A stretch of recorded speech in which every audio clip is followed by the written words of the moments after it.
Барыңыздарды есіңіздерге салып қойылчу. Уақытты үнемдөйлү, атыңарды эле айтып эле, айлыңарды айтып койгула болду. Өзіңізді Ашим Құлтаев. Ашым ақсақал. Сіздің президенттіктің жарлығына қылайық, мен туризмді өніктіру бойынша сіздің немеңізді қолға алдым әлі. Қолға алғанда мен суының жиегінен 75 аралықта нарақ алысқа салған білбестіктен бір шундай bir kişine köküne salınıp kaldı ele. Uşunu büyük günde göçürüyorsunlar dep şu yerdeki birlik beni mukratıp atat. Men özüm 2 kilometre yerden sivet alıp düştüm. 400 metrege öz karajatım menen yol saldırdım. O yerde kögörttüm, nasos koyup hazır bugünkü günde göçötlerden aldı, düşün bergeli turat. Uşunu meni topulan kılıp ayla uşuyor. Sağa şeyin jetkirip eyle bir törüp koysa. Azır toktoptunuz, suunun jeegine kurdunuz böyle jemdegi. Suun jeeginde ele. Anan jeekке жақын болып қалды деп кылып атабы? Jeekке жақын болып қалды деді, 50 метрде бір айтат. 2 гектар жер иштетип атасызбы? Ondan деле өзүм Дыйканчылык, Дыйканчылык эле жан сактайын деп. Түшүнүктүү. Кимдин маалыматы бар бул боюнча? Аким жооп берчи биринчи, аким берсинчи аны көрөлүм. Сатон Нургодович бул суу коргоо зонасына кирип калган мыйзамсыз курулуштардын ичинен прокуратура тарабынан бир 4 объект кирген. Култаев Ашим Аксакал менен бир сыйра сүйлөшкөнбүз бул маселе менен. Биз суу коргоо зонасынан нары көчүрүп, бирок тигил жерин балык чарбага ылайыкташтырып документтештирип берели дегенбиз. Кайсы айырмасы бар? Сен аны көчүрүп туруп анан кийин тиягын мал чарбага берип, тиягын бактар. Неме мыйзамда суу коргоо зонасы 150 метр деген жер көрсөтүп калган экен, ошон үчүн болбойт экен да. Просто мал жайганга берип, тиги жакты көчүрөлү деп атасың, бакдарактарын көчүрөлү. Мыйзам боюнча эч документи жок эле курсалган да. Капитальный строительство салган. Легкий салыш керек болчу да. Легкий конструкция менен салыш керек болчу мыйзам боюнча. Канча квадрат метр салып алдыңыз эле?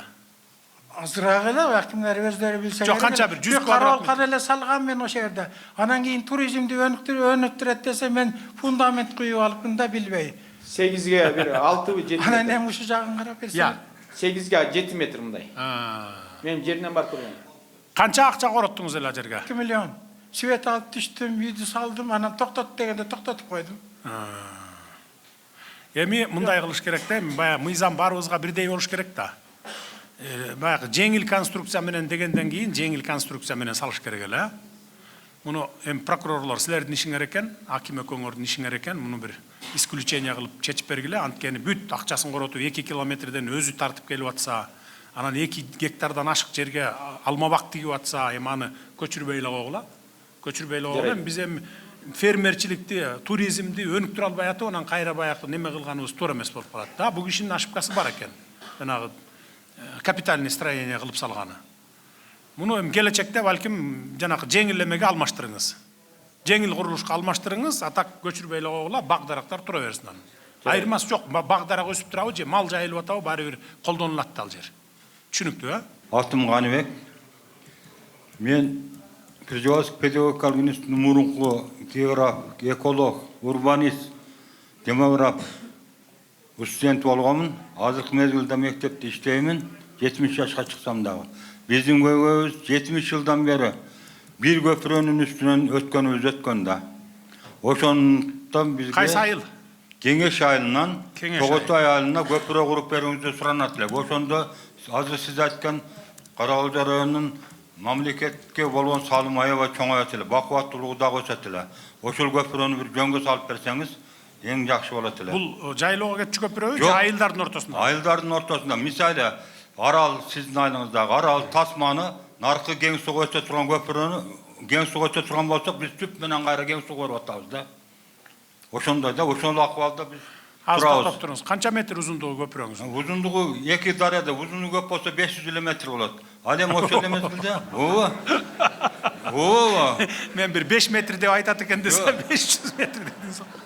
Анан кийин ал көпүрөгө дамбаны мен интеллектуалдык менчик боюнча сунуш киргизсем, Бишкектегилер, Оштогулар мени интернеттен карады, канча айылды бириктирип турат ал көпүрө? Ал айыл полный 70%-ин бириктирип турат Карагал районунун.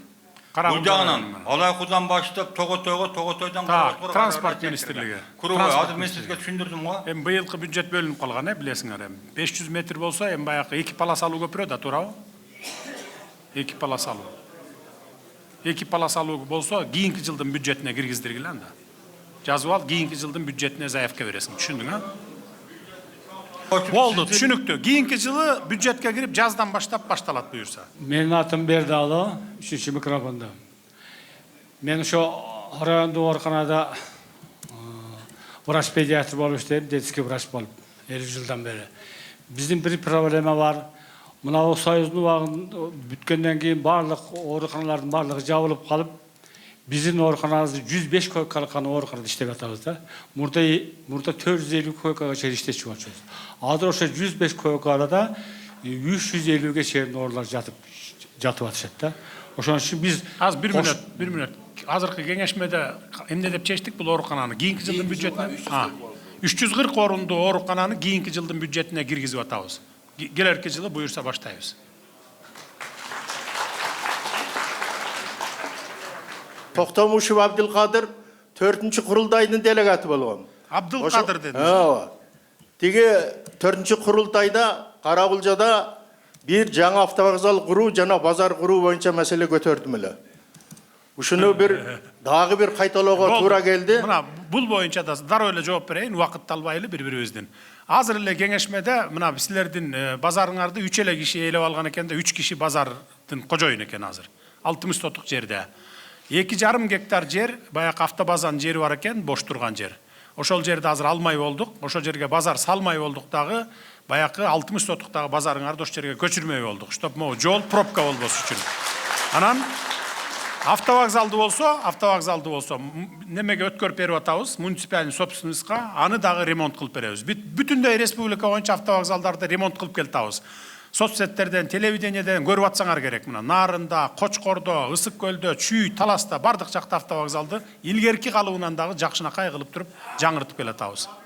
Мен Аттынбектен эң алыскы Алайкы жергесинен келдим, Кочат айылынан. Биз райондон алыста болгондуктан биздин көйгөйлүү маселелерибиз көп, бирок эң токотер жерин айтсам, биринчи көйгөй бул жол көйгөйү. Быйыл 54 километр жол планга кириптир. Биздин жол Кыргызстан Алайкы Кытай жолунун стратегиялык мааниге ээ жол.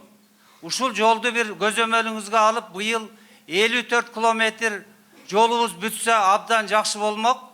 Экинчи көйгөйүбүз бул бизде мурда Алайкы Ош деген авиакаттам болгон. Себеби бул авиакаттамдын ролу өтө чоң. Себеби биз райондон 6-7 саатта келебиз ушу районго Алайкыдан. Ошондуктан оорулуу адамдар, бойкат апаларыбыз келиш үчүн биз кыйналып атабыз. Ошондуктан ушул аэропортубуз бар. Ушул Алайкы Ош аэропорттун калыбына келтирип берсеңиз болот. Себеби ал жерде аэропорттун орду даяр. Кийинки көйгөйүбүз, өзүңүз дагы азыр айтып өттүңүз, суат маселеси. Алайкы жергеси мал чарбачылыгы менен окат кылабыз. Бизде Кочаты айылында 400 гектар жерибиз кургакчылык болуп калды. Суу жанында бир 150 метр жерде дарыя агат, ушуга суу чыкпай калды. Кочаты айылынын терек дала участкасы. Андан кийин бизде райондон 130 километр алыстыкта болгондуктан өрт коопсуздугунда бизде абдан кыйналып турабыз. Мисалы үчүн мына үйлөрүбүз өрттөнүп кетет. Кээде той топтогондон кийин чөптөрүбүз өрттөнүп кетет. Ушул жерден баргыча күйүп түшүп калып атат. Ошол жактан биздин Алайкыга дагы бир өрт коопсуздугу боюнча атайын бир мекеменин филиалын ачып берсеңиз. Андан кийин бир көйгөйүбүз сураныч. Мына мал чарбачылыгы болгондуктан биз жайлоолорго бара турган жолубуз татаал. Кышта болсо айыл арасындагы 1 метр карды жиреп окуучуларыбыз барып атат. Сиз Нурзаман деген окуучубузду өзүңүз кабыл алдыңыз. Ошондо бизге гусеничный трактор жетишпейт. Бир гусеничный бульдозер бөлүп берүүңүздү биз чоңдон чоң өтүнөбүз.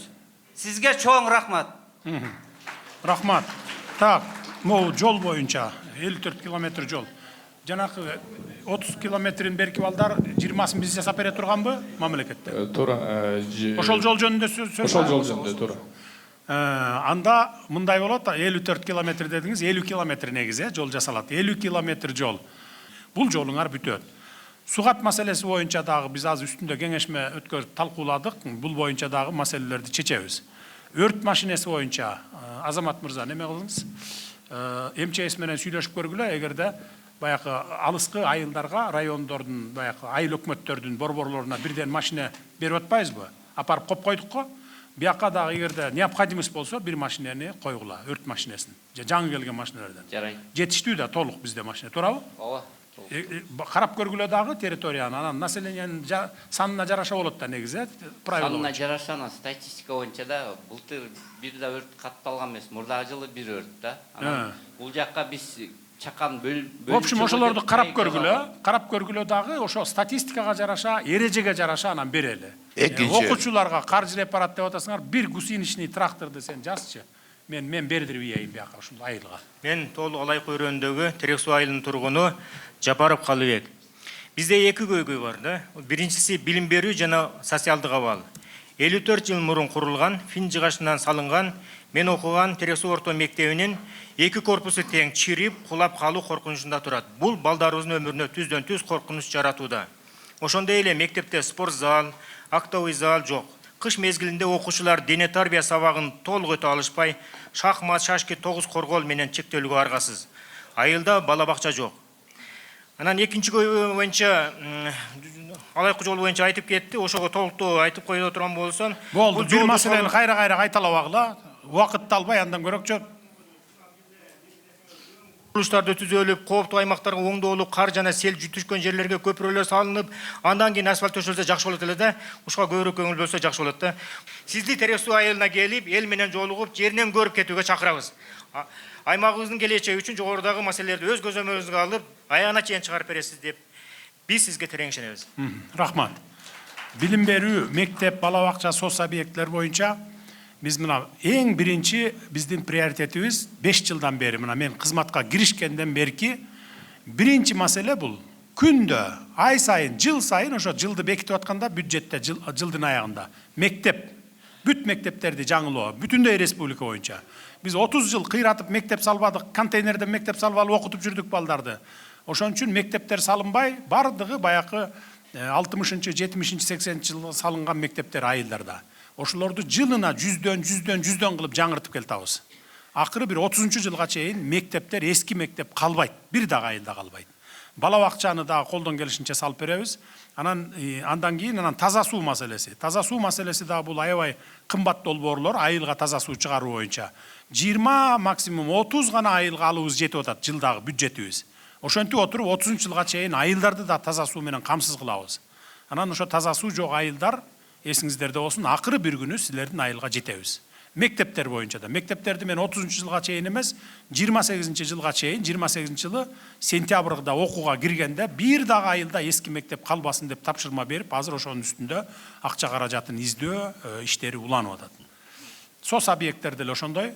В общем, кыскасы ушул 4 маселе боюнча көп кеп кылбай деле койсоңуздар болот. Силер айтпасаңар дагы биздин көкүрөгүбүздө турат манаки.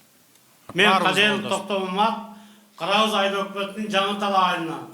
Биздин негизги көйгөй сугат суу маселеси эле. Сугат суу маселесине лоток басылып, турбалары коюлуп, курулушу бүттү. 98% бүттү десек болот. Бирок ошого суу берүү үчүн азыр өзүбүздө иштеп турган суу насосубуздун кубаттуулугу жетишпейт. Ошого бир кубаттуулугу жогорку суу насосын куруп берүүңүздү, ошо трансформатор камсыз кылып берүүңүздү сурандык. Экинчи маселе, ушул суунун башы Тар дарыясынан чыгыш керек эле, келечеги. Келечекте Тар дарыясынан суу чыкса, андан да жакшы болмок. Негизгisi биринчisi азыр насос көзгөйбүз. Экинчisi Тар дарыясынан алышты, ошо Тар дарыясынан чыгарып берүү. Бир көңүл буруп койсоңуз. Көңүл бурганыңыздар үчүн чоң рахмат. Жолдор боюнча дагы эсмен чыгып калыптыр, айтам деп. Жолдор боюнча дагы силер айтпасаңар дагы биз акыры бир күнү силердин айылыңарга чейин асфальтка жеткизебиз. Ар бир айылдын ар бир көчөсүнө жеткен күн келет. Азыр мурда 200 километр жол жасачу экенбиз, жол салчу экенбиз 20-жылга чейин. Азыр бүгүнкү күндө канча салып атабыз билесиздер, асфальт басып атабыз. Билесиздерби? 1,5 миң километр басып атабыз. марттан баштап октябрга чейин. Былтыр 1,5 миң бастык. Быйыл дагы 1,5 миңден кем баспайбыз асфальт. Балким 2 миңге чейин чыгышыбыз мүмкүн. Эми күндүн жылуучулугуна карата. Азыр битумдарды да алып келип алганбыз, запастарыбыз көп. Марттан баштап октябрга чейин тынымсыз асфальттарды басабыз. Ушинтип жүрүп отуруп, канча жылда билбейм, в общем, биз деле өнүккөн өлкөлөрдөй сыяктуу. Мисалы Германияга барсаң, токойлордун ичи, тоо таштагы жолдору, айылдарынын баардыгы асфальтта, бир мындай бир топурак жол көрбөйсүң, кум жол. Ошого биз жетебиз, биз ошого баратабыз мынакей. Болгон күчүбүздү жумшап атабыз. Жолдор боюнча, көпүрөлөр боюнча. Көрүп атасыздар мына жайлоолорго чейин жолдорду жеткизип атабызбы асфальтты? Туристтик зоналарга чейин асфальт жеткизип атабыз. Биринчи очерет ошолорду карайлы. Анан эл аралык масштабтагы баягы категориядагы жолдорду биринчи бүтүрүп алалы, анан айылдардын арасына киребиз. Так, могул насос боюнча, суу насосу, мощный насос боюнча маалыматыңыз барбы? Канча каражат кетет ошону алмаштырып берүү? Бар, Садыр Кожоевич. Ал жаңы талаадагы айыл өкмөттүн күчү менен бүткөн. Насосту башынан эле кубаттуулугун туура эмес эсептеп алган. Биз өзүбүздүн долбоорго киргиздик. Насосту коюп беребиз. Качан коюп бересиз ошону айтыңыз? 1 айдын ичинде коюп беребиз. 1 айдын ичинде коюп берип, анан маған отчет берип коесуз. Түшүнүктүү. Саламатсызбы? Саламат. Биринчи, экинчи курултайда да ушул 4 маселе көтөрсөм, экөөсү аткарылды. Сизге рахмат. Суубуз былтыр кирди бюджетке. Анан баардан дагы атыңызды айтып коюңуз. Атым Тентимиш. Аккыя айылы. Атыңарды айтканды унутпасаңыздар. Мына бул жерде биринчи аттан баштагы Каракулжа районунда бир жакшы лесхоз бар да. Акташ анан Каракулжа деген участоктордо хозяйство лесхозунда. 80-нчи, 70-нчи жылдары эгилген жаңак зарда ар бир 40 сантиметр, 50 сантиметрге баягы көчөт түгөсүн деп союзда эге берип, баары жогу өнүп кеткен. Азыр ушул бир 40 жылдардын айланасында ол күн көрүнбөйт да, мал анын ичине кирбей деле калды караңгыдан коркуп. Ошону жаратылышты коргоо деген министриңиз ич болбойт экен. Анан мен сизге айтсам күлдүңүз эле. Мен картошка кууруп берем, бир жаратылышты коргоону жөнөтсөңүз ошол көрүп келсин. Ал лесхоз тил өтпөй деген лесхоздун министри. Мусаев деген ошо мезгилдеги неме кошо барганда мен менен бизде кабыл албай койгон жаратылыш министри. Неме? Ооба, жаратылыш министри. Ушул жаратылыш министриңизди жибериңиз, мен бир кооз эле союп берейин. Ал картошка келбей деген да. Не кылыш керек ал жерде? Суюлтуш керекпи? Суюлтуш керек да. Суюлтуш керек деңиз. Ошончолук баягындай бир 200, бир 300 гектардын айланасында. Токой силерде МЧСте. Айтчы, не кылса болот? Биз барып карап чыгалы, анан ошон жыйынтыгын айтабыз сизге. Барабыз, обязательно барып карап чыгабыз. Так, силер мындай кылгыла. Мен 2-3 күн мурун ошо кыдырып жүрүп, мен түшүндүм да, ушул райондо болобу, айыл өкмөттөрдө болобу, жергиликтүү калктын проблемалары, арыз муңу айыл өкмөттүн, акимдин, анан губернатордун эле деңгээлинде чечиле турган маселелер экен. Ошону эске алып тапшырма бердим, азыр иштеп чыгып атышат графигин. Май майрамдарынан кийин 10 майдан баштап 1 ай бою облустун жетекчилери, райондун жетекчилери, ар бири шаарлардын жетекчилери айыл өкмөттөргө барып 3 сааттан кем эмес ар бир айыл өкмөттө элдин арыз муңун угат. Ушундай маселелерди угат да чечет. Ошондо бүт МЧСти да кошкула да, МЧС бардык жетекчилер болсун, облустук деңгээлдеги. Ошолорду карап, силер маганда чейин айткан экен, курултайда айткан экен, силер давно барып туруп карап көрүшүңөр керек эле да. Суюлтуш керек болсо, азыр современный машиналар бар, билесиңер да. Өлтүрбөй, кыйбай туруп эле түү менен алып туруп барып башка жака көчүрүп кое тургандай. Көчөт таппай биз Европадан көчөт сатып келип атабыз. А бул киши айтып атат, мына суюлтса эле ал жерде жарымы көчөт болуп берет да. Туурабы же туура эмеспи? Туура. Ошол неме делен барып көргүлө дагы, эгер суюлтуш керек болсо суюлткула. Жарайт. Башка жерге көчүрүп, баягы бак дарак жок жерлерге көчүрүп койсоңор, кайра өсө берет аякта да токой болуп. Туурабы же туура эмеспи? Туура, жарайт.